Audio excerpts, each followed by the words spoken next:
Hey guys, tonight we're stepping into the icy chamber where Charles II, the last Habsburg king, a man shrouded in terrifying mystery, awaits the revelations never before told.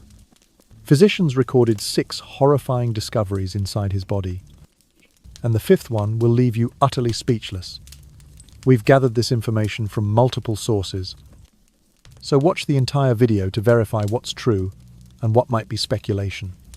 Drop a comment below to let us know what you think. So, before you get comfortable, take a moment to like the video and subscribe, but only if you genuinely enjoy what I do here.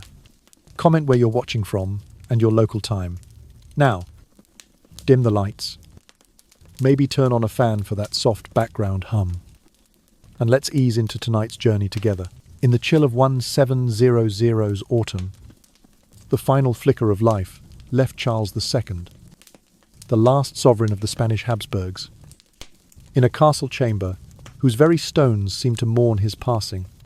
His reign, which began in 1665, when he was but 4 years old, had always been a fragile illusion, propped up by courtly ceremony, and now, at the age of 38, it came to its inevitable end in the dim candlelight of Madrid's royal palace. Born in 1661 as the sole surviving child of King Philip IV and Empress Mariana of Austria, Charles inherited more than a crown. His father, a war-hardened ruler who had extended Spanish power across Europe's battlefields, left behind an empire in need of strong leadership. His mother, herself of Habsburg blood, served dutifully as regent, cloaking her son in the trappings of authority, even as his body bore the cruel marks of generations of inbreeding: a cleft lip, a receding jaw that warped his speech, a tongue too large for his malformed mouth, and other distortions that made each word a struggle. From his earliest days, the palace was haunted by a single dread word: consanguinity. Charles's elder brother, Prince Philip Prospero, had died at 4. Other princes perished just as quickly. With each tiny grave, the Habsburg faith in pure blood seemed a bitter curse. The dynasty's centuries-long practice of marriages between uncles and nieces, cousins and first cousins, had produced heirs more like laboratory experiments than healthy monarchs, frail, crippled, and often gone by childhood's end.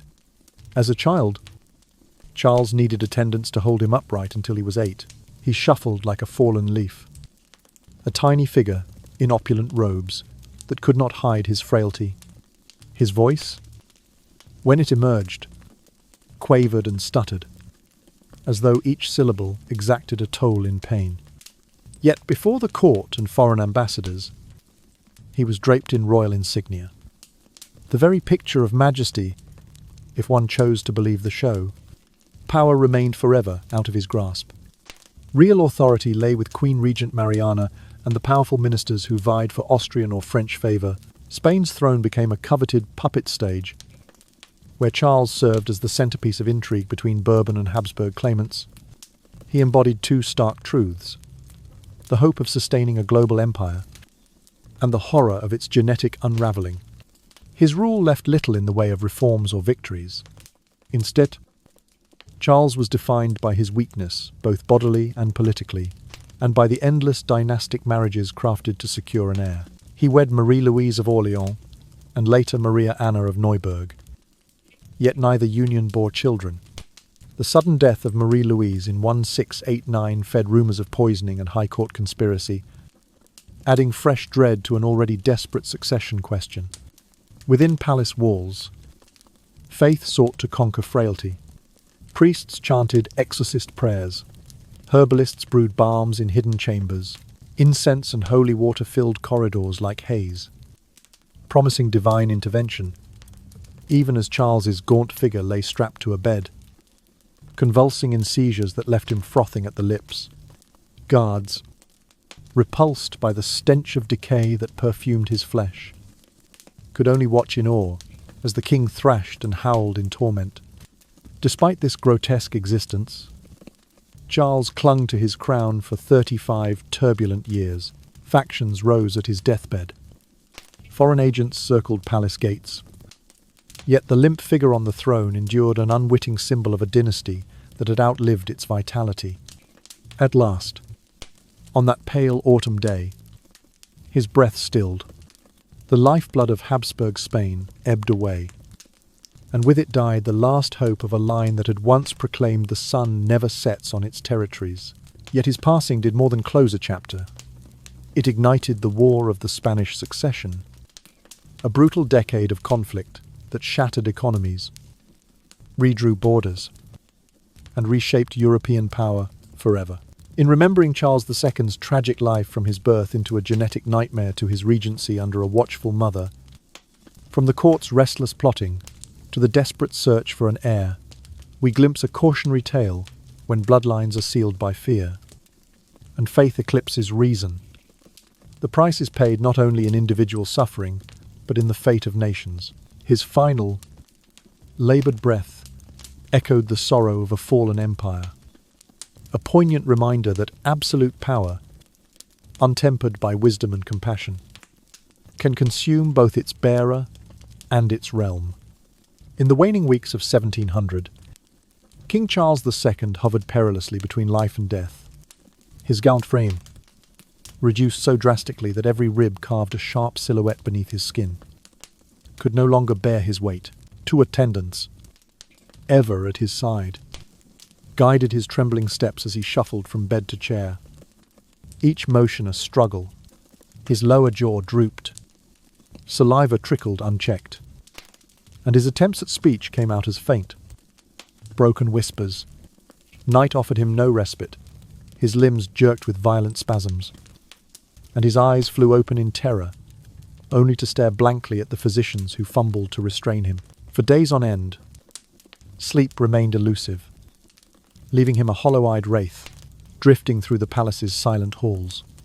Within those echoing corridors, a solemn procession of court doctors conferred in muted tones. They had drained him of pints of blood, convinced that removing excess humours would restore balance. They administered harsh purgatives and concoctions of bitter herbs remedies imported from distant colonies, yet none succeeded in easing his suffering. With each passing evening, his colour waned further, as if his vitality had been a candle flickering in a draught. When even these measures proved powerless, darker interventions were proposed. Whispers of demonic torment fluttered through the marble galleries. The Spanish Inquisition, ever watchful, was summoned to investigate accounts of supernatural phenomena within the royal chambers. Courtiers once consumed by etiquette now spoke in awe of ghostly voices drifting through the king's rooms, and of fleeting shadows glimpsed at the corners of candlelight. Even battle-hardened generals, accustomed to cannon's roar, found themselves unsettled by rumours of Charles wailing curses into empty air at midnight. In the palace's antechamber, ministers and bishops assembled under soaring vaults carved with angels and fiends entwined, candles guttered in their holders, casting dancing silhouettes upon tapestries that celebrated Spain's past glories, an ironic backdrop to the present dread. Testimonies were recorded with hushed urgency. A chambermaid swore she saw his eyes roll back, as an alien voice uttered unrecognizable syllables.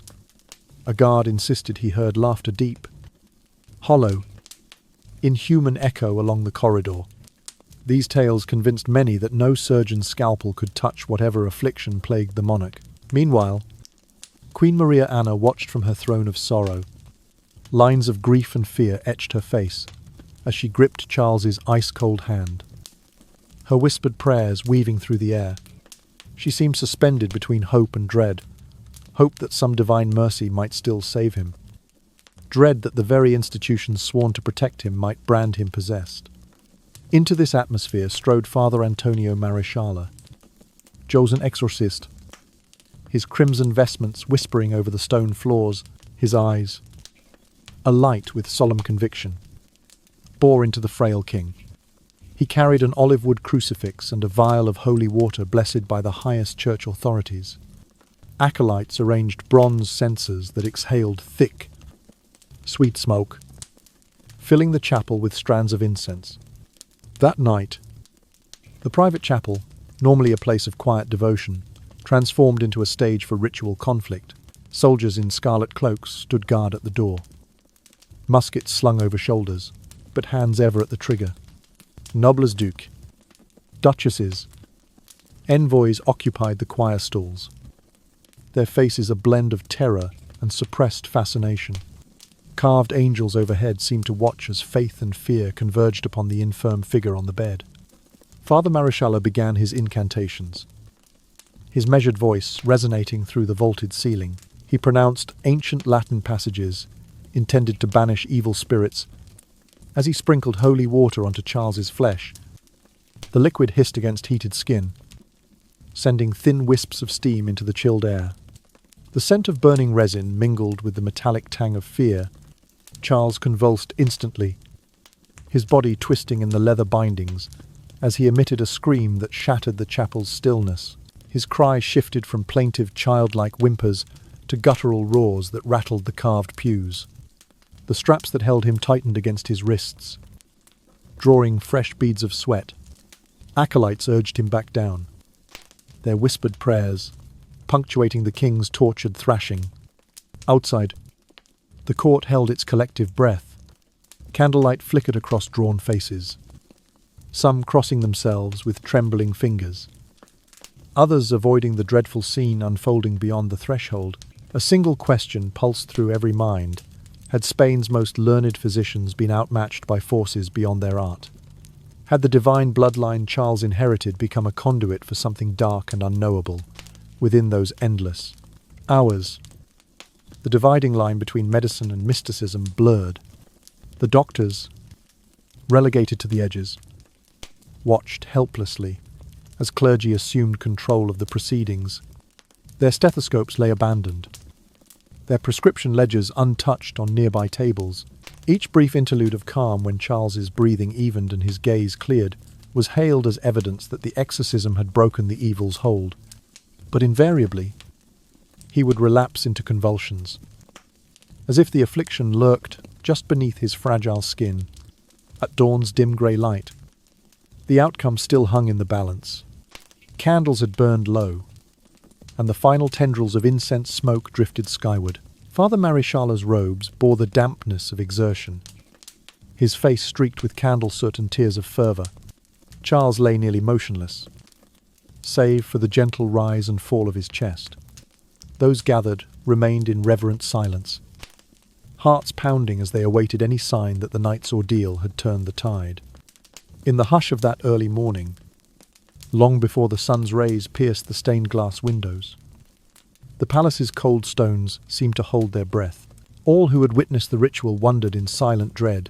Had they confronted the true cause of Charles's suffering, or merely scratched the surface of a horror more profound than even the darkest imagination had foreseen? Well past midnight, on a bone-chilling October eve, the private royal chambers of Madrid were repurposed into a macabre theatre of spiritual warfare. There, Charles II lay strapped to a bed of gilded wood, his skeletal frame drawn taut by heavy leather harnesses that bit into his trembling flesh. The air inside the hall was icy, each breath of the gathered onlookers visible in fleeting clouds.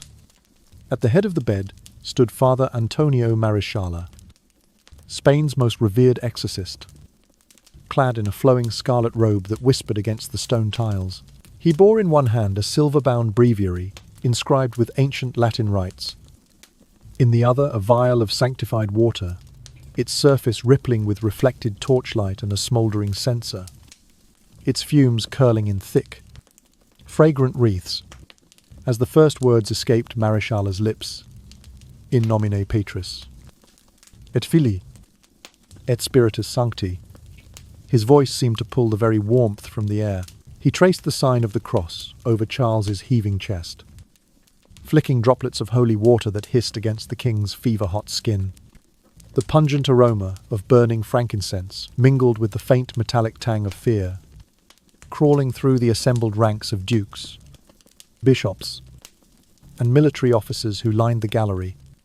Musketeers in polished red cloaks kept silent sentinel at the entrance, their muzzles gleaming as they shifted uneasily in the gloom. Without warning, the monarch's tormented howl cut through the chant, a sound at once childlike in its terror and bestial in its fury. Charles arched his back, leather straps groaning under the strain, as veins stood out on his pallid wrists. His attendants grappled to hold him down. Sweat and holy water slick upon their gloves. Marishala, Unscharke, pressed forward, speeding his recitation and invoking Michael, Gabriel, and Raphael to aid him in casting out the unholy presence lodged within the fragile sovereign's flesh. With each invocation, the king's eyelids fluttered and his limbs spasmed, as if invisible hands worked to wrench him apart. The flickering lamp flames scattered dancing shadows that writhed across tapestries depicting Spain's bygone glories.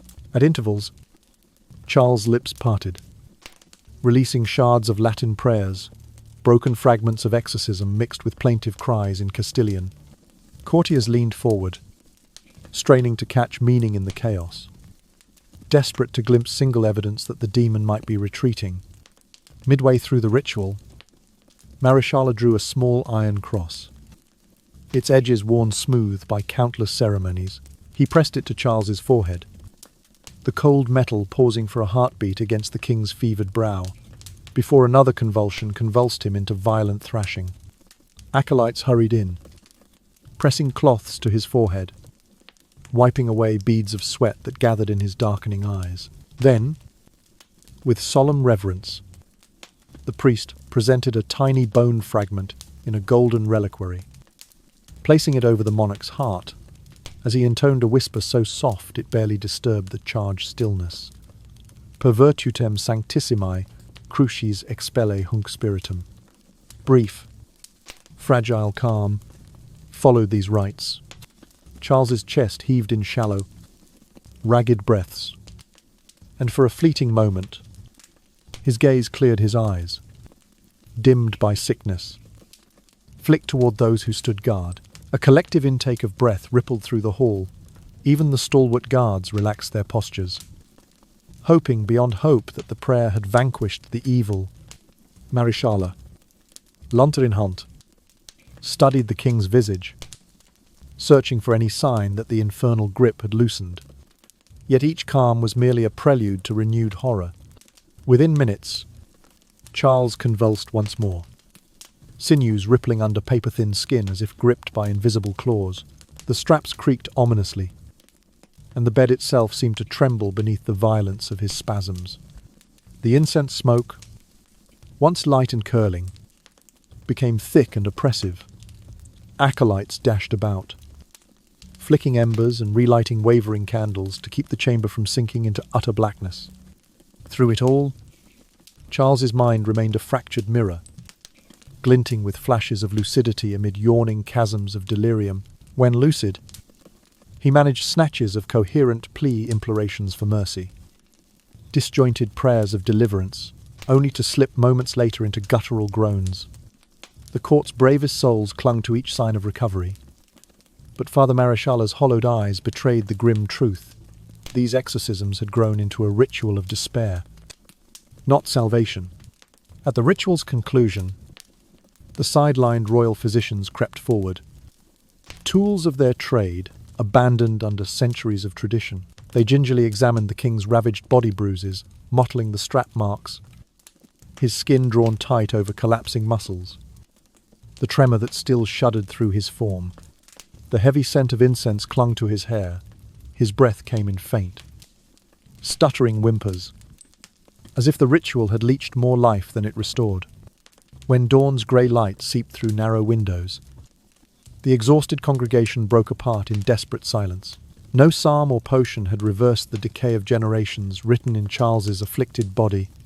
Instead, that long night's vigil crystallized the empire's demise into a singular tableau of failed faith and failed medicine. It became whispered legend, the night when Spain's greatest minds and holiest men stood helpless before the raw horror of genetic ruin. And in that scattered dawn, the fragile illusion of invincible monarchy lay shattered upon cold stone floors. On the 1st of November, in the year 1700, the frail spark of Charles II's existence flickered out at last.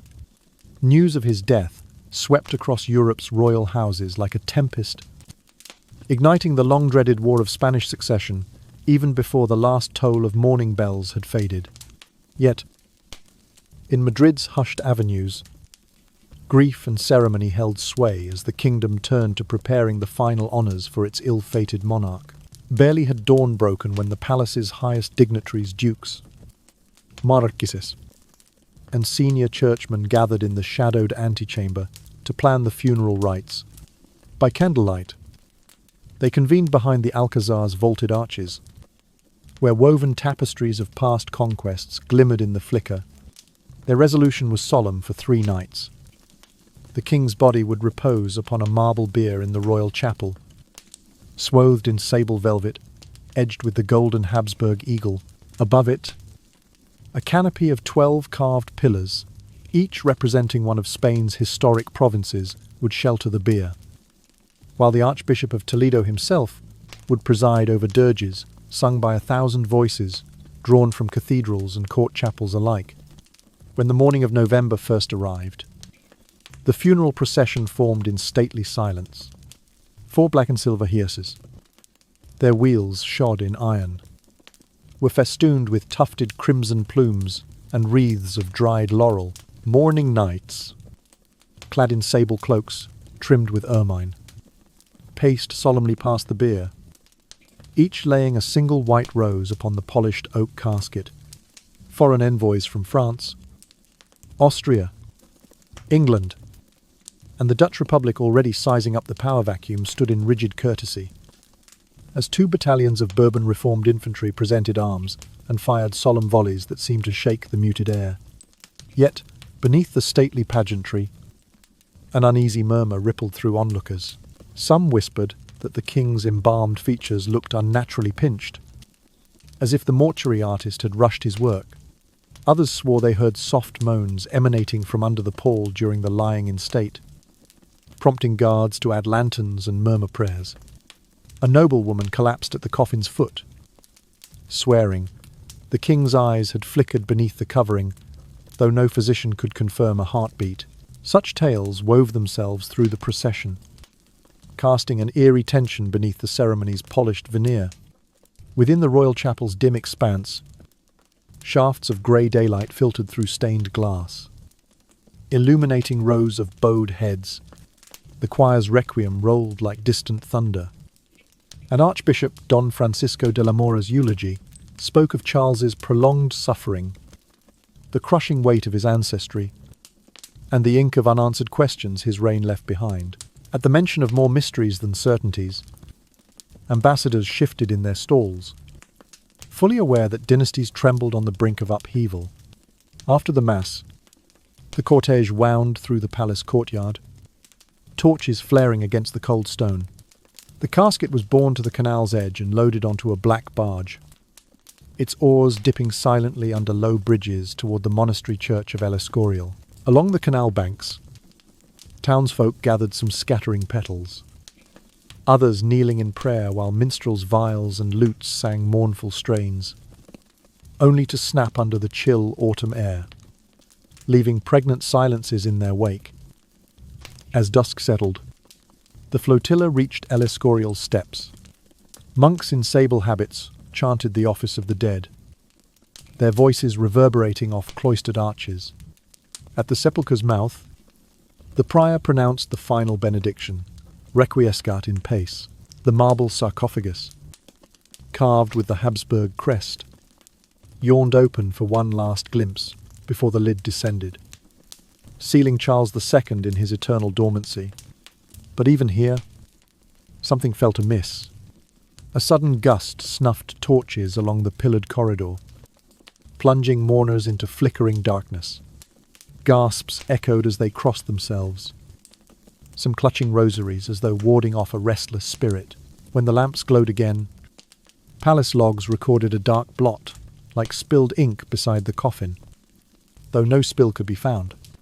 Whether crimson stain or wood resin, no one knew, and the mark was soon scrubbed away.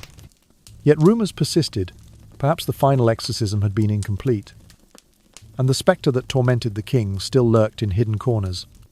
In the days that followed, litanies of mourning bells tolled across Spain, and the court retreated into cautious silence. Behind closed doors, whispers spread of rattling chains and distant sobs haunting empty corridors.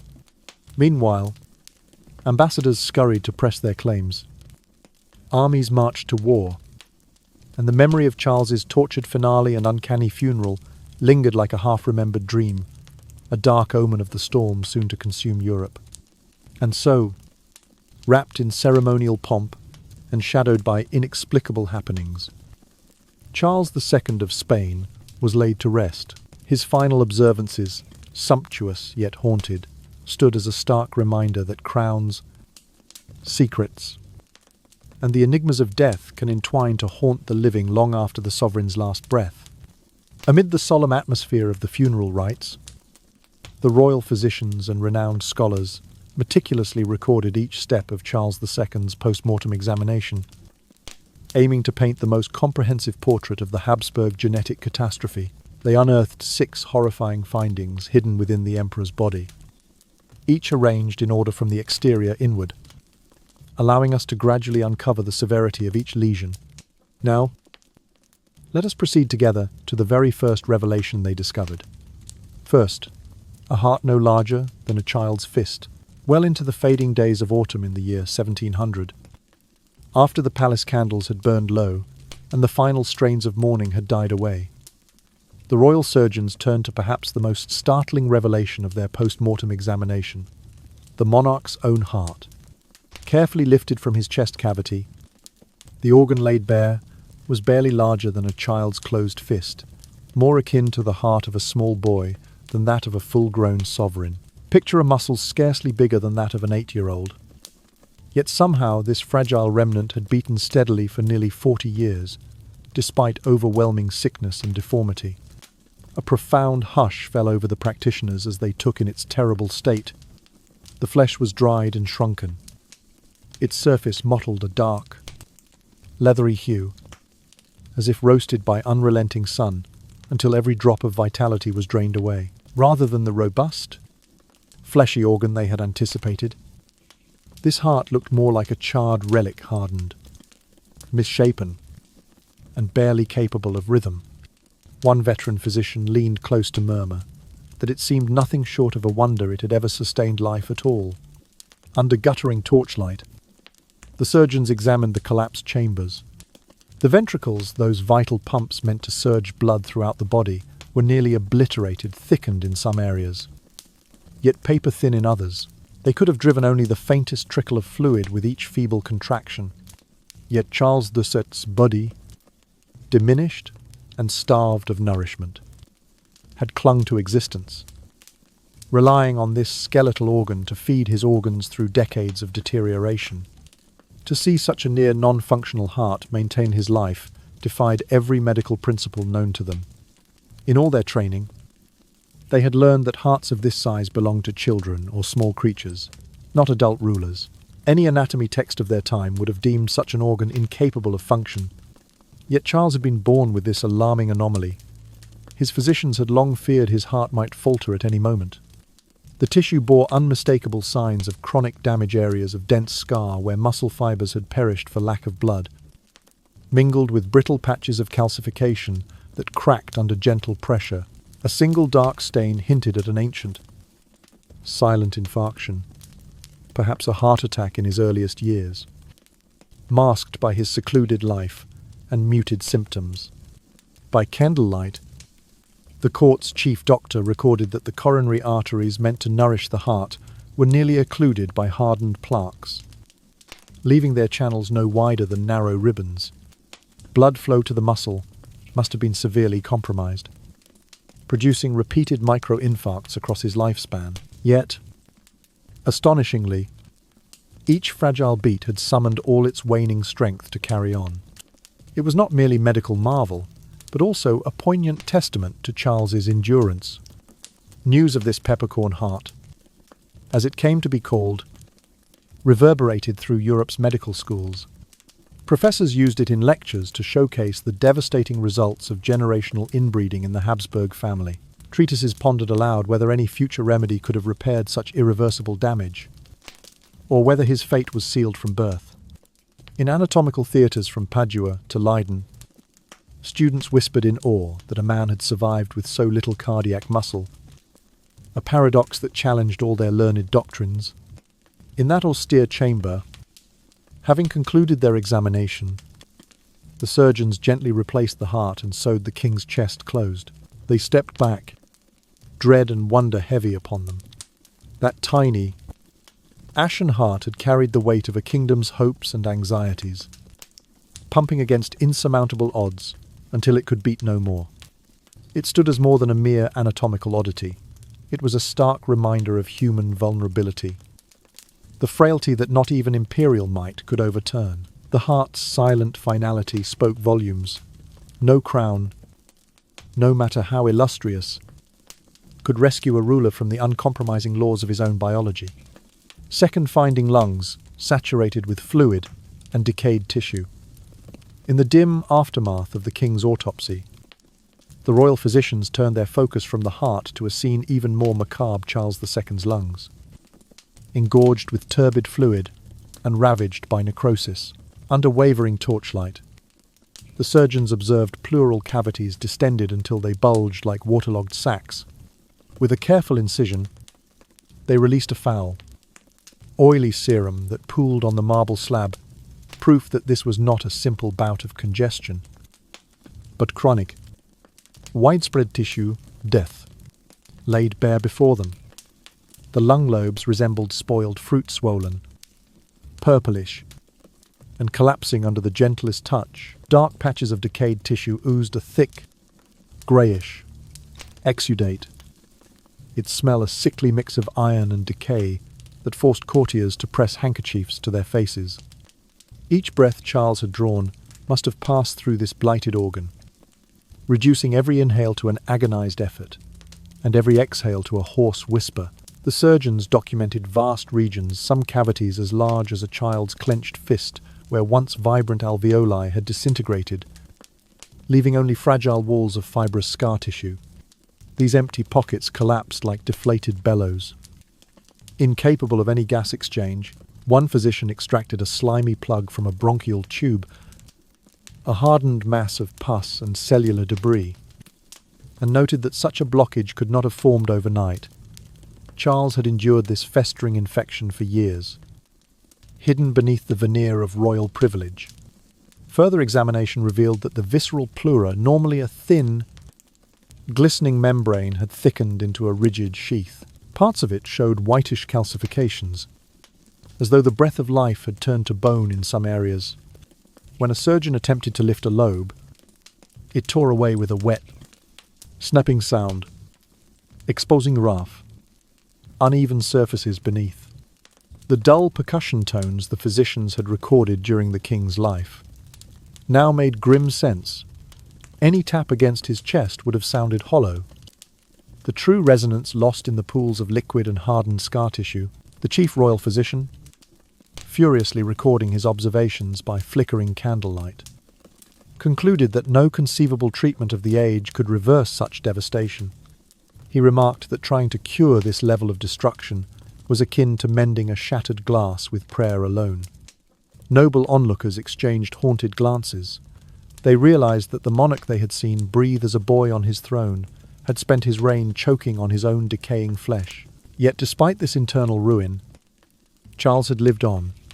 The surgeons theorized that his body must have adapted to an almost imperceptible tidal breathing shallow, rapid gasps that barely met the demands of his vital organs. His court physicians likely administered soothing elixirs, perhaps opiates or demulcents, to dull his awareness of incessant coughs and midnight wakefulness. But each step he took, each whispered word delivered to anxious courtiers, would have been paid for in invisible trauma to his collapsing lungs. When news of these findings reached Europe's medical centers, it rocked the foundations of anatomical knowledge. Professors in Padua and Leiden debated how any human could survive with such profound pulmonary destruction. Textbooks soon cited Charles II's case as the ultimate demonstration of lung pathology, a dire warning of the consequences of hereditary afflictions and the limitations of early modern medicine. Returning to the austere dissection chamber, the physicians closed the king's chest and stepped away in stunned silence. The memory of those fluid-filled, necrotic lungs, the silent engines of a fading life, lingered in their minds. It was a stark emblem of the Habsburg curse. Not even the grandeur of monarchy could protect against the relentless decay of flesh. And not the skill of the kingdom's finest healers could counteract the slow, inexorable demand of dying tissue. Third, finding severely atrophied brain with cysts and healed hemorrhages. After confronting the horror of his fluid-filled lungs, the royal surgeons moved on to examine the king's brain, an organ that should have crowned his body with majestic intelligence, yet lay shrunken and ravaged. With gloved hands, they lifted the heavy skull cap and peered into a cavern larger in promise than in substance. Beneath lay a brain no bigger than that of a child, its volume stunted by a lifetime of arrested growth. The once distinct ridges and grooves of mature cerebral tissue were replaced by flattened lobes and muted furrows, as though someone had pressed clay before it had a chance to harden. Areas of grey matter had collapsed into wispy ribbons, while the white matter, normally a dense web of neural pathways, receded into fragile strands. This pronounced reduction in size alone signaled an organ that had never achieved its full capacity. Yet size was not the only indictment. Scattered throughout the tissue were translucent cysts, fluid-filled chambers that looked like tiny moonscapes, some no larger than marbles, others rivaling fingertips. Their thin walls bore the sheen of ancient stretching and contracting, hinting at growth that had ebbed and flowed over decades. Surrounding neurons would have been slowly squeezed, their delicate connections fraying under constant pressure. Intermixed with these cysts were rust-coloured stains and yellow-brown patches marking old hemorrhages. Tiny blood vessels had once burst here, leaving clots that the body gradually dissolved, only to replace them with tough gliotic scar tissue. Surgeons noted these scars as areas where living nerves were forever lost, supplanted by rigid, non-functional fibers. For an adult, such lesions might explain episodes of confusion or sudden fits. For the king, they formed part of a lifelong pattern of seizures, moments of blankness, and erratic behavior. The lateral ventricles, the fluid-filled spaces cushioning the brain, were grotesquely enlarged. Their normal width stretched to several centimeters, rather than indicating an overproduction of fluid. This hydrocephalus ex vacuo testified to the brain's dramatic loss of mass, leaving extra space for cerebrospinal fluid to fill. Such expansion would have further compressed surrounding tissue, compounding the neurological damage. One lead anatomist, Quill, trembling by candlelight, recorded that these findings illuminated Charles II's peculiar mental state. His vacant stares, his difficulty holding coherent conversation, and his occasional bursts of disjointed laughter now had an anatomical explanation, a mind labouring under layers of damage and deprivation. The very vessel of thought had been compromised from the start, never permitting the monarch's intellect to flourish. When news of this neurological catastrophe reached Europe's academic centres, it stunned physicians and philosophers alike. If a king's brain could be so profoundly impaired by heredity, what did that imply about royal authority and the divine right of kings? In university lecture halls from Padua to Paris, scholars debated whether a ruler so neurologically compromised could exercise genuine autonomy, or whether power had long resided in the hands of ministers guiding a child's shell. As the surgeons closed the skull and laid down their instruments, a hushed reverence filled the chamber. The fragile, cyst-ridden brain they had surveyed had borne the burdens of lineage far more than the crowns ever had. No ceremonial pageantry could mask the stark reality that biological limits, even for royalty, might override the mightiest thrones. In those final, dim-light moments, the doctors recognized that their task extended beyond anatomy. They had witnessed the ultimate price of dynastic insularity, a mind starved of its potential by generations of inbreeding. A sovereign, bound by blood yet unfit to truly rule. And in that knowledge lay the poignant lesson of Charles II's reign, an empire held together by ceremony and bloodlines, now laid bare by the quiet, unforgiving truths hidden within a shattered brain. Conclusion. Option 1. As our journey through the tumultuous months of 1789 draws to a close, this video leaves viewers with a vivid reminder that revolutions are never born in grand halls alone, nor do they spring fully formed from the minds of philosophers. Instead, they emerge at the intersection of chronic injustice and collective courage, the starving cries of Parisian women, the rumbling discontent of underpaid soldiers, and the furious pen strokes of legislators determined to tear down centuries of privilege. What we have seen is not just a catalogue of dramatic events, the March on Versailles, the tennis court oath, the abolition of feudal rights, but a blueprint for how ordinary people can demand extraordinary change. The story reminds us that power, when hoarded and unresponsive, sows its own destruction, and that the very institutions meant to safeguard order can become so ossified that they must be dismantled in order to be rebuilt. Viewers should take to heart the lesson that democracy is neither inevitable nor indestructible. It is a fragile construct, sustained by vigilant citizens willing to push boundaries, to argue in candlelit rooms, and, when necessary, to march into palaces and demand accountability directly. The video underscores the importance of inclusive representation, without the Third Estate's insistence on one person, one vote. France's great constitutional experiment might never have taken root.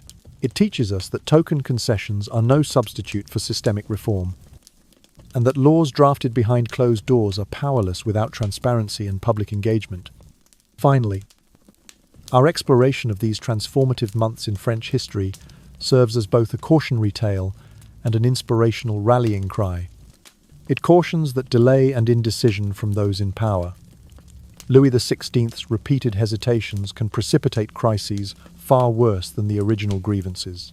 Yet it also inspires by showing how a diverse coalition peasants, artisans, merchants, minor nobles, clergymen can unite under shared principles to reshape an entire nation.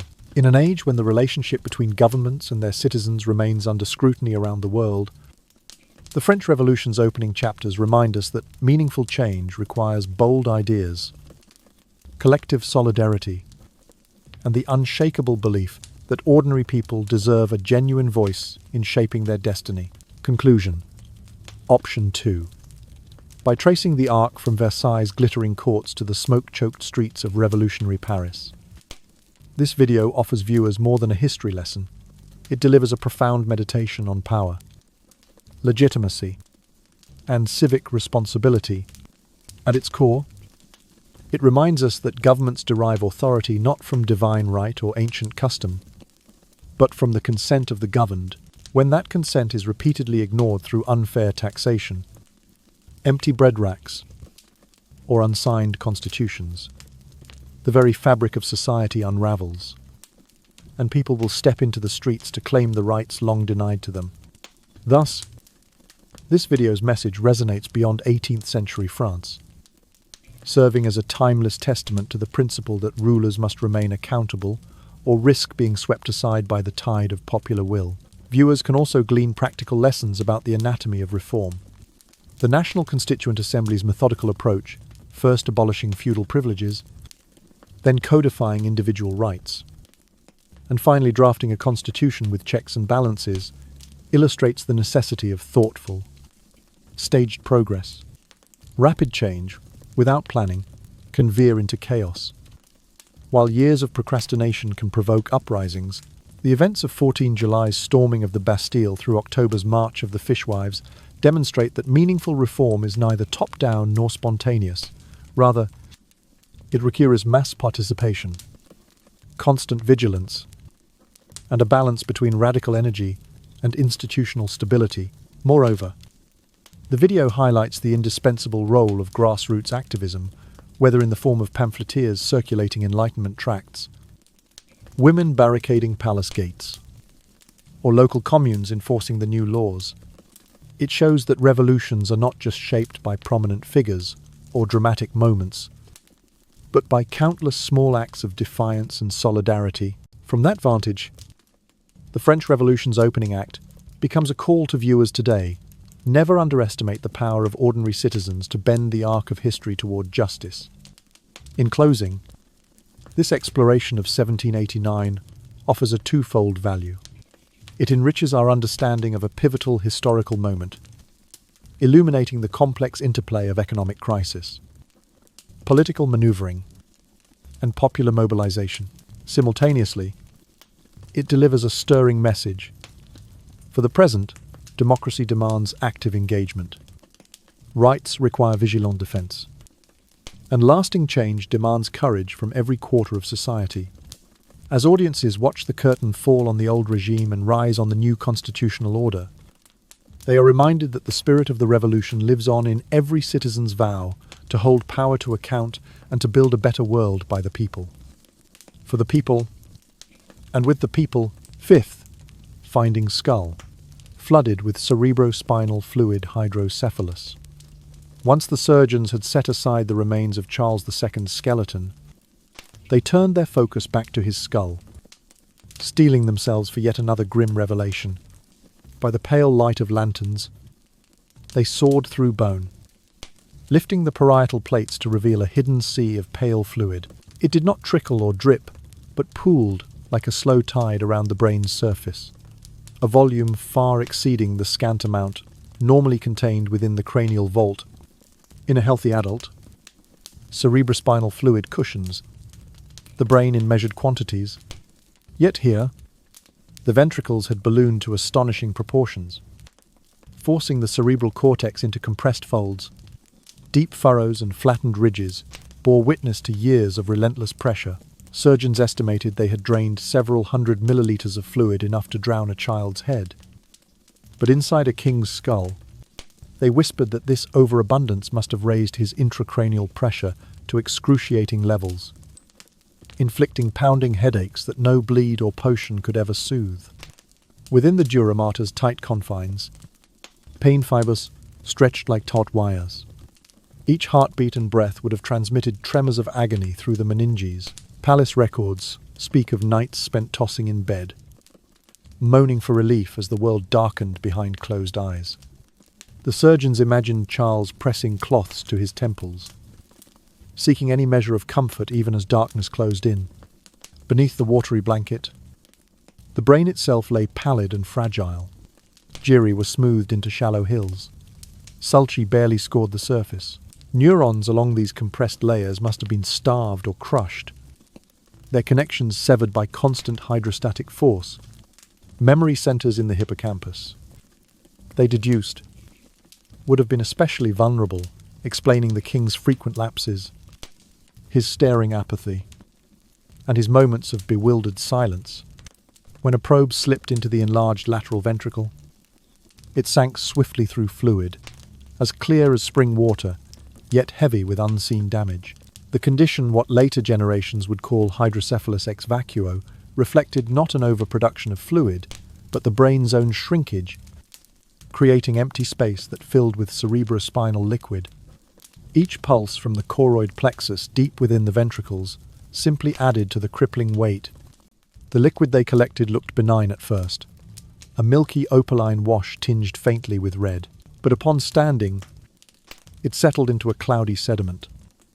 Evidence of long unresolved inflammation and microscopic hemorrhages. One physician noted that in life, Charles might have suffered blurred vision or fleeting blindness, papilledema, each attack driving more terror into his sleepless nights.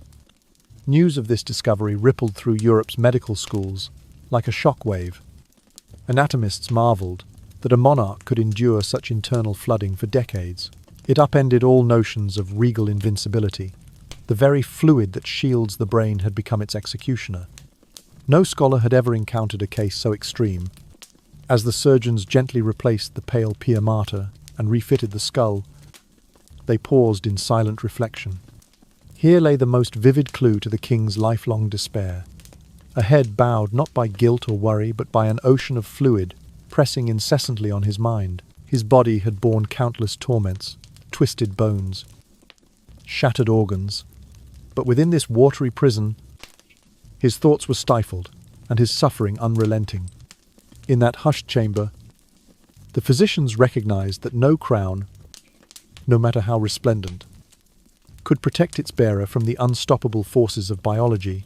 The final truth of Charles II's decline was etched, not in courtly intrigue, but in the sludge of his own cerebrospinal fluid, a grim testament to the limits of power when pitted against nature's immutable laws. Sixth, finding advanced putrefaction of abdominal organs prior to death. Having documented the heart, lungs, brain, skeleton, and fluid overload in the skull, the physicians turned at last to Charles II's abdominal organs, only to confront the most macabre revelation of all. As they reflected back the slices of peritoneum, they found viscera already in a state of decay, unbefitting a body so freshly deceased. The stomach lining was ulcerated and blackened, its tissue friable to the touch. The intestines, rather than pink and glistening, appeared mottled and soft, as though starting to dissolve from within. Under the cold glare of their lanterns, the surgeons noted that even before rigor mortis had fully set in, certain organs bore the unmistakable signs of putrefaction.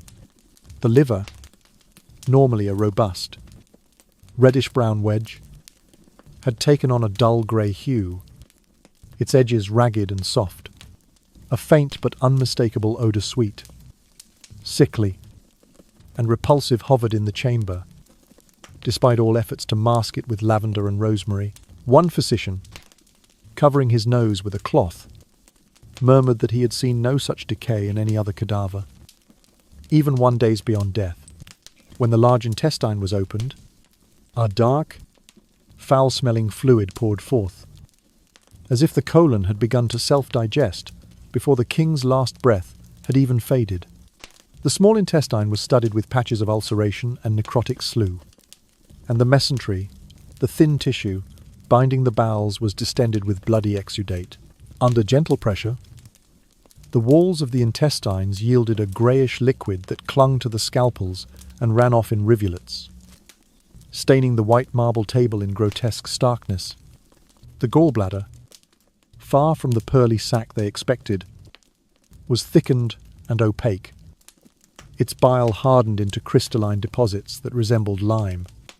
When pried open, it crunched like burnt sugar beneath the forceps. The gallstones themselves were brittle, no more than chipped fragments of calcium, but they had left the surrounding ducts scarred and constricted. Surgeons concluded that Charles must have suffered repeated bouts of biliary colic and inflammation, pain intense enough to pull him from sleep and leave him clutching his side in agony. Attention then shifted to the pancreas, often overlooked, yet vital to digestion. When the grotesque gland was exposed, its tissue appeared larded with hemorrhagic spots, dark purplish stains where blood vessels had burst under pressure. The parenchyma, rather than the uniform lobules of a healthy organ, was riddled with soft, friable areas that crumbled under the lightest touch. Observers recorded that the king may well have been afflicted by chronic pancreatitis, an inflammation that would have sapped his strength and left him prone to sudden, excruciating abdominal spasms. The spleen, too, had swollen to twice its normal size, its capsule taut and glistening. On incision, it erupted in a shower of dark, clotted blood, suggesting that the fragile organ had been under persistent pressure, perhaps from portal hypertension caused by his liver's decay.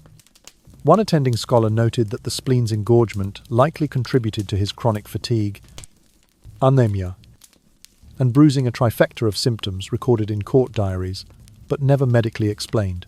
What truly unsettled the physicians, however, was the state of the peritoneal cavity itself. Rather than clear serous fluid, the cavity was half filled with a turbid, straw-coloured liquid, heavy with suspended protein and cellular debris. This acidic fluid, long trapped within the abdomen, explained the distended belly and the king's constant discomfort. In life, Such ascites would have caused him to waddle with each painful step, his gait unsteady as though he carried a hidden water bag at his midsection. Surgeons speculated that this advanced putrefaction began even before death, an indication that the balance between life and decay had tipped long earlier. The notion that internal organs could commence rotting within a living man shocked them more than anything. It suggested circulatory collapse, so complete that tissues had begun to self-digest in a bloodstream devoid of oxygen and nourishment. One senior physician, voice heavy, noted that even the foul airs of the autopsy room paled compared to the stench he recalled from the bedside in those final days. By the time the surgeons had catalogued each putrefied fragment, they realized they had observed the end stage of catastrophic systemic failure. No poultice or prayer could have prevented such decomposition. The king's entire digestive tract and accessory organs had collapsed from inherited frailty and chronic disease. This final finding drove home the tragedy in stark relief. Charles II's immortal legacy was not triumph or reform, but a body laid waste, internally rotting while the world watched. When these notes reached Europe's medical symposiums, they were met with hushed disbelief. Scholars debated whether any living patient could endure such internal decay. The term living cadaver began to surface in anatomical circles, a king whose organs had begun to betray him, even as his throne still stood. In that dimly lit chamber, as the physicians closed the final incisions and reflected on the sixth discovery, they understood that the true horror lay not in a single failing organ, but in the cascade of collapse. The putrefying stomach, the necrotic intestines, the hemorrhagic glands all spoke to a human vessel, abandoned by biology. And so, the last lesson of Charles II's autopsy was written in the clamp of a scalpel and the notes of trembling scribes that no crown can protect against the inexorable advance of decay, and that a dynasty's greatest folly may be the very blood that binds it. Long after the last echo of the anatomist's chisels had died away in that silent dissection chamber, the gathered physicians and scholars closed their journals with a shared sense of sorrow. They had meticulously chronicled 6 devastating truths about the late king's body, each revelation a testament to the ruinous legacy of his lineage. Yet, while those walls absorbed the final record of Charles II's physical debilitation, beyond the palace gates, an entirely different kind of unravelling was already underway, the disintegration of Europe's fragile peace. Barely hours after the fragile monarch drew his final breath on the 1st of November, in the year 1700, messengers galloped from Madrid to Paris and Vienna. Louis XIV wasted no time proclaiming his grandson, Philip V, as Spain's rightful sovereign, brandishing a will purportedly signed by the ailing king in his last flicker of consciousness. Across the Alps, Holy Roman Emperor Leopold I countered with equal fervour, upholding his son, Archduke Charles, as the legitimate heir, decrying any testament forged under the shadow of impending death. Sealed proclamations were passed. Drums of war sounded, and battalions' mobilized lines were drawn not only across Spain, but across all of Christendom. By the 6th of November, scarcely a week after the royal funeral cortege had wound its way through silent Madrid streets, gunfire shattered the dawn mist in the Spanish Netherlands. In the low-lying fields and canal-crossed landscapes, Austrian dragoons and French infantry exchanged volley for volley. Commanders on both sides knew that control of this contested territory would sway the broader conflict. Musket smoke clung to the cold air as cavalry charges thundered across muddy ground, leaving neither side unmarked by blood and sacrifice. Across the Channel, news of these opening engagements sped into London and The Hague like a gale. England and the Dutch Republic, long uneasy allies, bound by mutual distrust, swiftly resolved to back Austria. Within hastily convened war councils, they agreed that a united Bourbon throne in Paris and Madrid would tilt Europe's balance of power far too dangerously toward France. Fearful for their trading routes through the Mediterranean and Atlantic, they dispatched fleets and troops to reinforce Habsburg positions, their warships cutting through the water under their national ensigns. Meanwhile, in Madrid, Philip V's nascent court braced for conflict. French military advisors drilled Spanish militias in shock tactics reminiscent of Versailles. The nobility pledged fealty to their new Bourbon king, praying that a united front would secure their privileges against imperial contest. Old Habsburg regiments, once drawn up in stately review before Charles, reformed into battle-ready squadrons, their polished breastplates reflecting the flicker of torchlight beneath their new sovereign's banners. As the armies clustered in Europe, the war's reach extended across two oceans. Gibraltar, sentinel of the Mediterranean, became an immediate focal point. British and Dutch squadrons blockaded the strait while French corsairs prowled the Bay of Biscay, seeking to intercept treasure fleets bound for Spain. In the western Mediterranean, Minorca and Sardinia saw rapid fortification. Cannon batteries were emplaced, and garrisons stood ready for amphibious assaults. Out in the Atlantic world, colonial governors read the news with dread. French privateers licensed by their crown harassed shipping lanes off Hispaniola and Jamaica, seizing rich merchant vessels. English and Dutch privateers answered with equal zeal, chasing French prizes into New Amsterdam and Charleston, laden with sugar, tobacco, and captives. Calm colonial ports became gauntlets of naval warfare, their wharves echoing with the sound of cannon fire and the clang of cutlasses. Back in peninsular Spain, the war's devastation cut deeper still. In Catalonia and Valencia, nobles loyal to Austria rose in rebellion, ambushing supply convoys, torching distilleries, and terrorizing Bourbon supporters. In Castile and Andalusia, peasants buckled under heavy war taxes, and guerrilla bands preyed on treasurers and tax collectors. What had once been a unified realm under the Habsburgs unraveled into pockets of insurgency and loyalty. Throughout all of this, diplomacy never slept. Envoys from the German principalities, the Italian duchies, and the Vatican shadowed the conflict with careful negotiations, pressing for truces even as armies prepared to strike again. Treaties were drafted, amended, and abandoned. Promises of neutrality were quickly shattered by new war declarations. Europe found itself trapped in a cycle of bullet and parchment, of battlefield and banquet hall maneuvering. As 1701 turned into 1702, the war's shape continued to shift. Fortress towns changed hands in the Low Countries. Fleet actions raged in the Channel and Mediterranean. Alliances formed and dissolved with each new crisis. The great powers danced a deadly minuet of balance, each afraid that a single misstep could unleash Bourbon supremacy or Habsburg encirclement. Thus, from the final throb of Charles II's heart on his marble table to volleys of musket fire across distant fields and oceans, the War of the Spanish Succession unfolded as history's grand drama of dynastic ambition. For more than a decade, it would redraw maps, upend fortunes, and test the endurance of nations. Yet at its center lay a poignant irony. It was the frailty of one man's body ravaged by genetics and fate that set ablaze a conflict powerful enough to reshape continents. By the second year of hostilities, the waters around the Rock of Gibraltar had become a watery battleground unlike any other.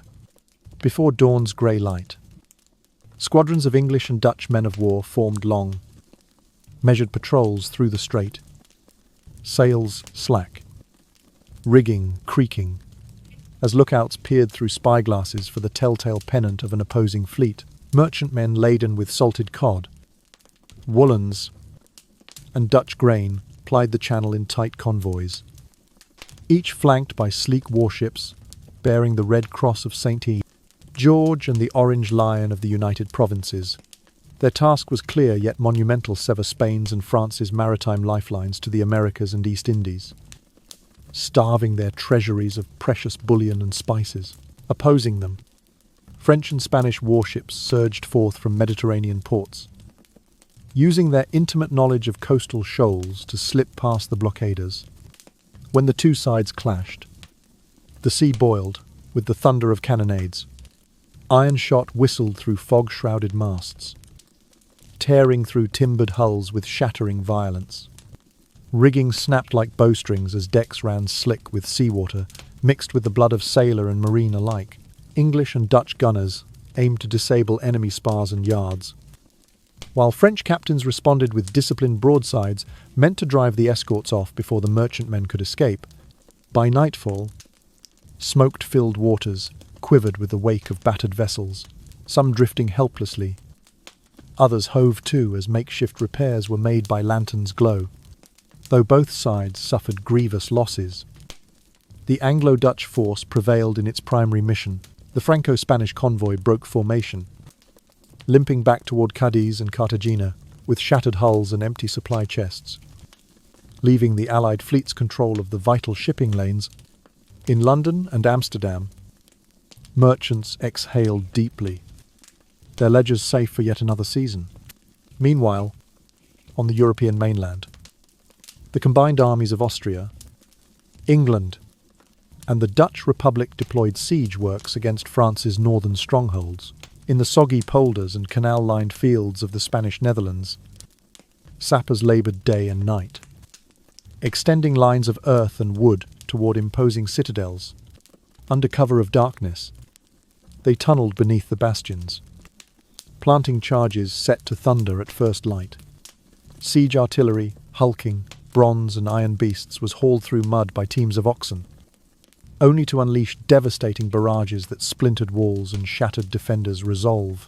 Farther south, across the Alpine passes into Italy, Austrian and Allied regiments executed swift raids on French-held Milan and Turin. Mounted squadrons swept ahead to harry supply convoys, cutting them off before they could reach beleaguered garrisons.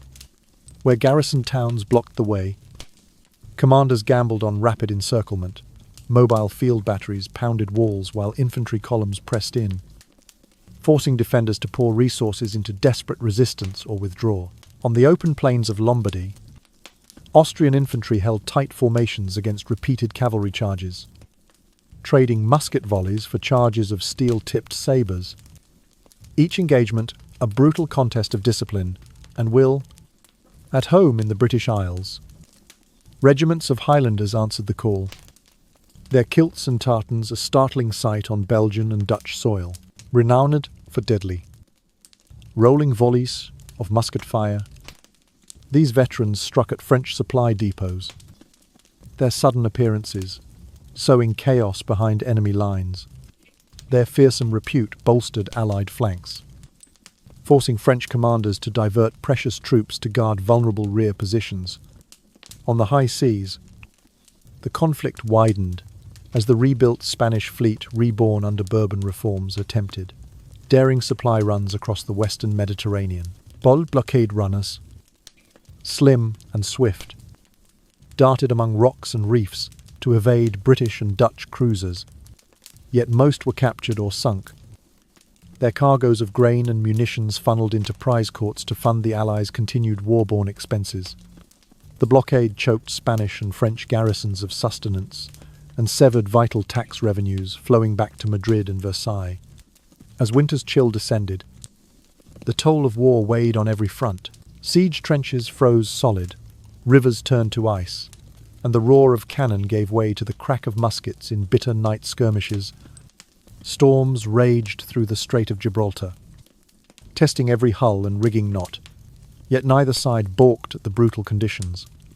For in those waterlogged ditches and on those turbulent seas, the fate of kingdoms hinged on endurance, ingenuity, and the will to press on. Thus did the naval and land theatres of the War of the Spanish Succession forge a relentless crucible of effort and endurance. The Straits of Gibraltar bore witness to epic sea duels. The canals of Flanders held earthworks erupting with gunfire. The Alpine valleys listened to thunderous charges and disciplined volleys, and the fields of Italy trembled under the tread of Highland regiments. Each soldier and sailor, from the deck of a frigate to the gun embrasure of a fortress, played a part in a conflict that would redraw the map of Europe and usher in a new era of total warfare, where mastery of both the waves and the ramparts would determine the destinies of crowns and empires alike. By the war's midpoint, Spain's vast treasury lay all but exhausted under the relentless strain of conflict. The silver and gold once flowing in from the Indies, its economic backbone had been rerouted to pay soldiers and build ships rather than adorn royal processions. Spanish bonds, long considered as safe as the Pillars of Hercules themselves, collapsed in value when financiers realized the crown could not redeem them. In the financial centers of London and Amsterdam, eager investors who had snapped up debt issued by the Casa de Contratación watched their holdings become worthless. Several institutions that had underwritten Spain's global dominance crumbled, their coffers emptied by panicked withdrawals and mounting bad loans. In Madrid, desperation spread like a fever. The local treasury, stripped bare, sent tax collectors back to the provinces with ever higher demands. In Andalusia, olive farmers, once proud of their groves, found themselves besieged by jeering peasants as resentment boiled over. Our fields, once lush with harvest, one villager lamented, now produce nothing but the weight of unpayable taxes. In the capital's bazaars, merchants grappling with the loss of trade from the Caribbean faced crushing duties on everyday imports, textiles, wrought iron, even salt, goods piled up in warehouses, licenses for export withheld by cash-strapped officials, and once thriving shops shuttered their doors in muted despair. But Spain's fiscal implosion did not go unnoticed beyond Europe's shores. In Constantinople's grand palaces, Ottoman dignitaries whispered of a sunset empire, no longer destined to command ears of corn or caravans of silk. Provincial pashas, sensing a weakening suzerain, quietly explored new alliances, peddling favours, forging secret pacts with French or English merchants in hopes of more reliable trade arrangements. In the bazaars of Goa and the courts of Malacca, Dutch and English trading companies seized the moment, offering local rulers gold and firearms in exchange for exclusive spice and textile contracts. Across the Atlantic, the crisis sparked bold moves. English and Dutch settlers in North America, long wary of each other, now united to challenge French colonial power. Privateers bearing the flags of London and Amsterdam prowled the Atlantic seaboard, battering French fishing outposts in Acadia and raiding fur-trading harbours in New France. With the French crown unable to dispatch sufficient naval support, New England militias hastily fortified coastal towns, their wooden palisades thrown up before summer's end. In the Labrador fisheries, rival crews fought over cod-laden boats, each side convinced the spoils could tip local fortunes. The Caribbean, too, became a crucible of chaos. English and Dutch privateers sailing under letters of marque descended upon Spanish and French merchant ships among the Greater Antilles.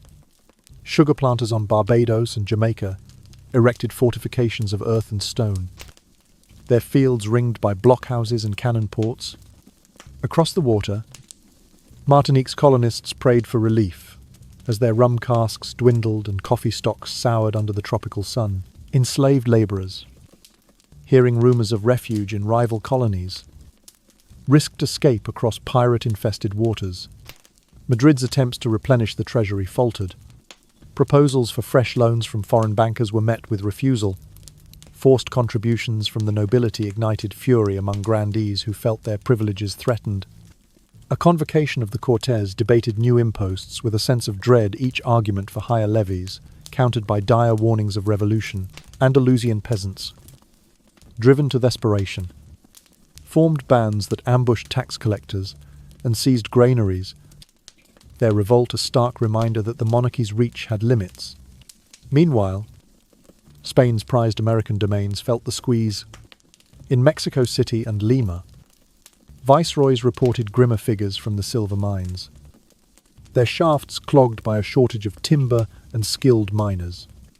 Without capital from Madrid to replace worn-out tools, yields dwindled year after year. Local elites, starved of coin, turned to English and Dutch traders in Panama and Cartagena, bartering goods directly and effectively bypassing the crown's customs houses. (1705). Spain's financial ruin had become inseparable from its military predicament. Diplomatic backchannels in Vienna and The Hague whispered of plans to further isolate Madrid considering embargoes, defaults, or even the carve-up of its European territories.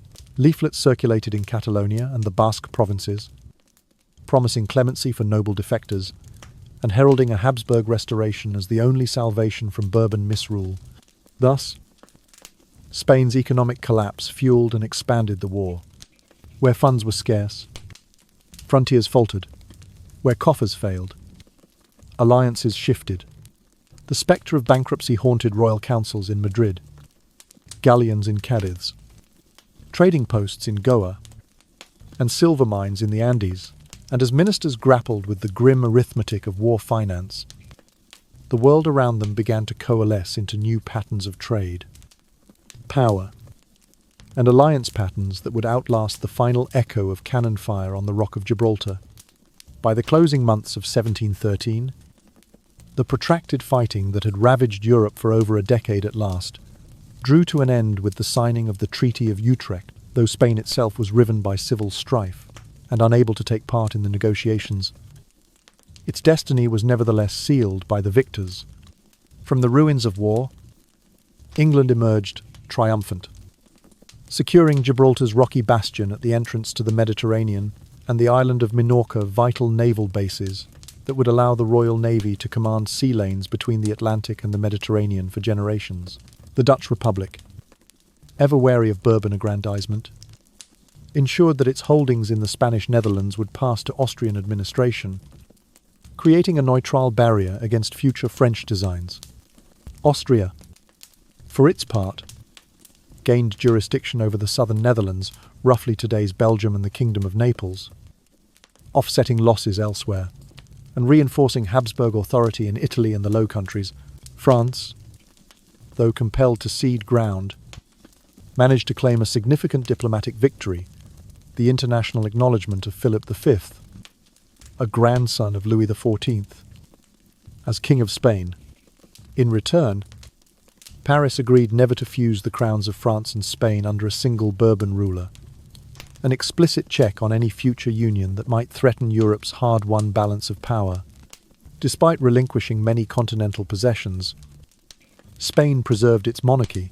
The 23-year-old Philip V returned to Madrid, his royal title intact, but his realm markedly reduced. While the ceded provinces were economically less critical than Spain's American silver fields, their symbolic weight as markers of imperial grandeur had been immense. The new king and his council now faced twin tasks: reviving Spain's fortunes at home and defending its overseas domains from renewed predation. Thus began a sweeping era of reform under the Bourbons, modelling themselves on French precedents. Philip V and his Consejo de Castilla moved to centralize governance, curtailing the old privileges or fueros held by powerful estates and local magnates. A new cadre of intendants, selected for competence rather than lineage, assumed responsibility for taxation, justice, and public works, reporting directly to Madrid. The sprawling Habsburg bureaucracy, once fragmented across countless councils, was streamlined into a more coherent, efficient administrative state. Concurrently, Spain's navy underwent a dramatic revival. Shipyards at Cartagena and Cadiz were expanded. New slipways cut into the wharves, and oak floated downriver for ambitious construction programs. French naval engineers collaborated with Spanish shipwrights, introducing improved hull shapes and rigging techniques, while naval academies in Cadiz trained officers in navigation, gunnery, and seamanship. Over time, a modern fleet of frigates and ships of the line began to patrol the Atlantic approaches and escort treasure convoys safely home.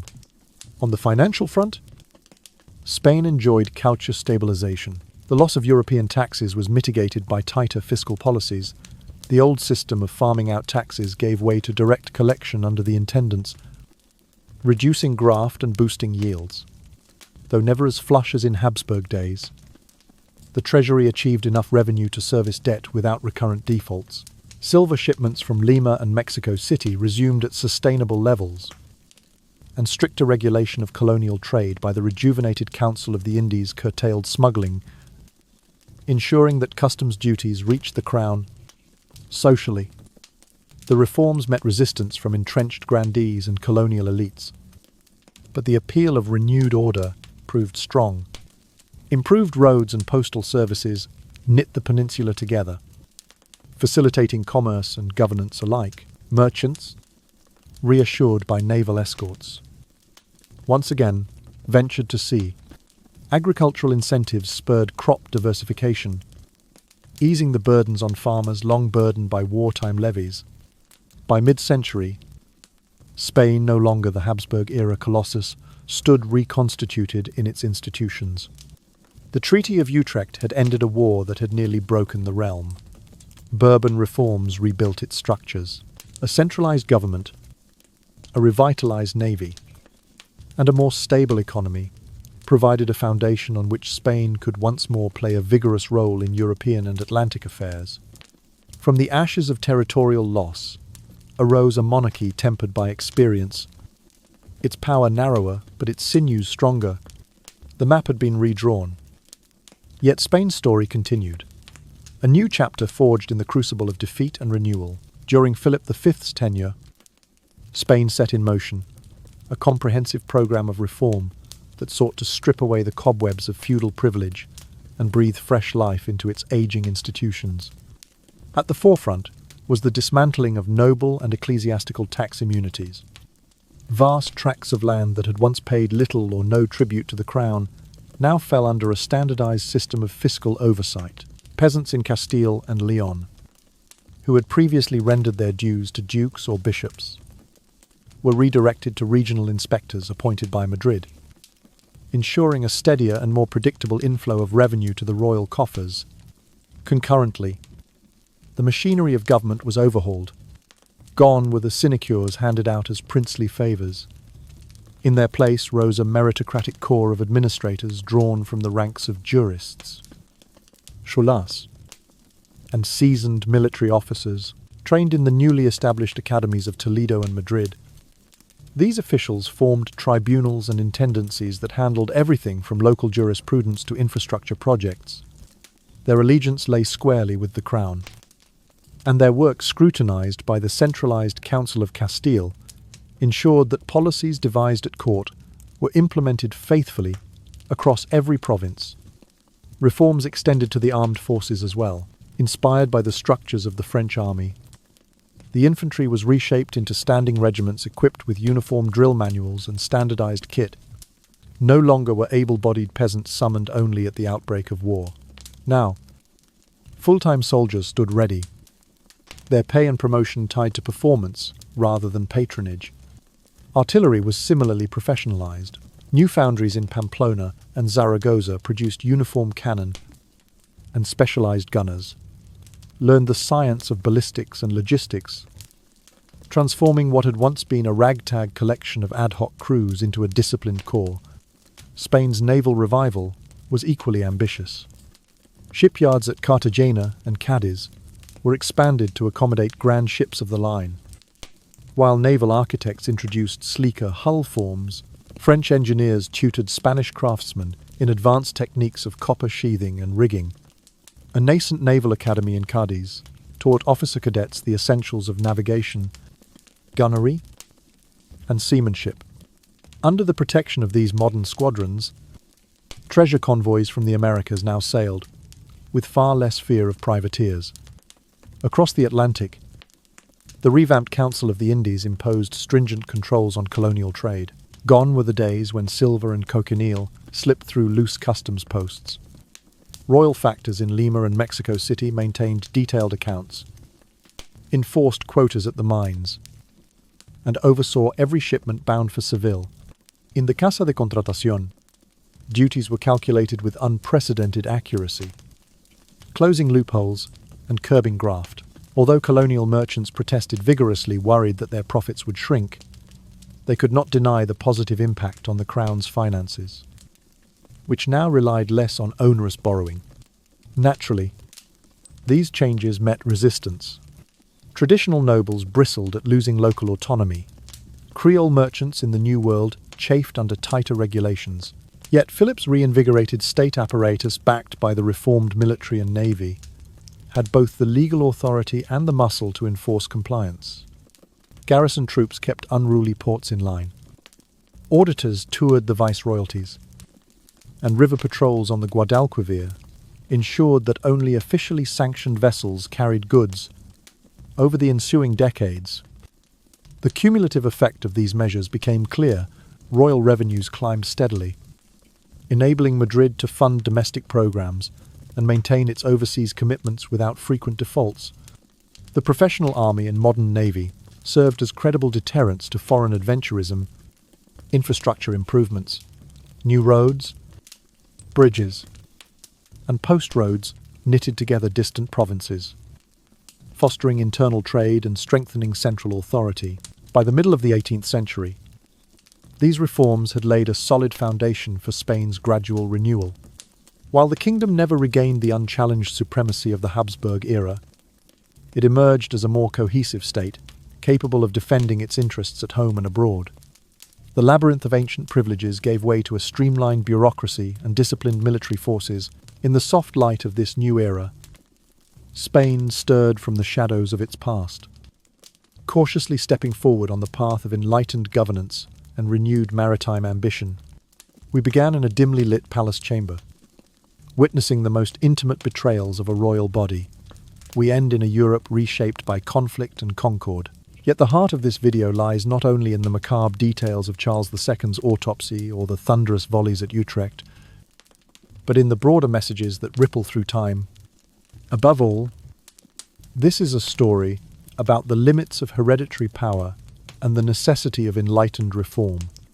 Charles II's life teaches us that concentrating authority and blood within a closed circle can yield catastrophe. His congenital deformities and multi-organ failure were the physiological extremes of a policy that prized dynastic purity over health. Modern audiences can draw a parallel, whether in genetics, governance, or organizational culture. Diversity and external expertise foster resilience. While insularity breeds fragility, the 47 doctors and court clergymen who failed the king hint at a timeless danger, discarding skilled counsel in favor of comforting but unsound tradition. Conversely, the Bourbon reforms and the naval renaissance under Philip V demonstrate the power of adopting best practices, borrowing meritocratic principles from France, leeching out feudal privileges, and rebuilding a navy fit for purpose. These measures laid the groundwork for Spain's cautious resurgence, illustrating how even a humbled state can reinvent itself through rational administration and strategic foresight. In our own era of rapid change, this underscores the value of embracing innovation, investing in professional development, and remaining agile in the face of new challenges. The diplomatic innovations birthed at Utrecht carry their own lesson. The idea that no single state must dominate, but rather that peace emerges from proportional partnerships, foreshadows today's multilateral institutions, from the United Nations to regional alliances. While we may chafe at the slowness of consensus, the alternative, unilateral action, often spirals into prolonged conflict. In every boardroom or international summit, the principle of balance, compromiso, and regular dialogue can still offer a bulwark against destructive escalation. Lastly, the wave of refugees fleeing Valencia and Catalonia, and the colonial upheavals in Peru and Mexico, remind us that war and policy decisions reverberate most painfully through the lives of the vulnerable. Their abandoned homesteads and seized sugar mills speak to the moral imperative of weighing human costs before invoking the rhetoric of power or national interest. As viewer, we are called to cultivate compassion, champion policies that protect civilians, and support mechanisms, humanitarian corridors, fair trade networks, robust public health that mitigate the collateral damage of geopolitical struggles. In closing, this video's value lies in weaving together the intimate physiology of a sick king with the grand sweep of European diplomacy. It imparts a clear message: wisdom requires listening to experts, Strength demands the tempering of power by accountability, and security rests on the balance of interests, not the supremacy of force.